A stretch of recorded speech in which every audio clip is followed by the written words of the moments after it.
To a health alert now. Measles, once thought to be eradicated from the U.S. in 2000, has made a resurgence, with one death reported in Texas and outbreaks spreading across the nation. It's important to know how it spread and how to protect yourself.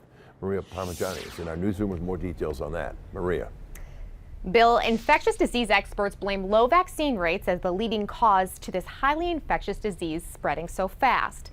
Children under 12 months of age, people with comorbidities, that's multiple illnesses, and those who are unvaccinated are the most susceptible to becoming infected with measles.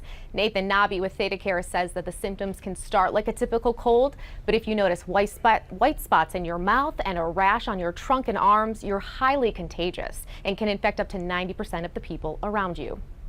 Measles is a highly contagious virus. It lives in the nose and throat. It can spread from others through coughing and sneezing. The virus can live up in the air for 2 hours.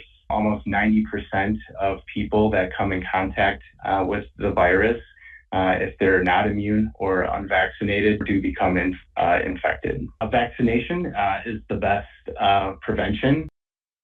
Health experts warn measles can cause dangerously high fevers of up to 104 degrees and urge you to seek medical attention if you're experiencing this or any other life-threatening issues. Bill?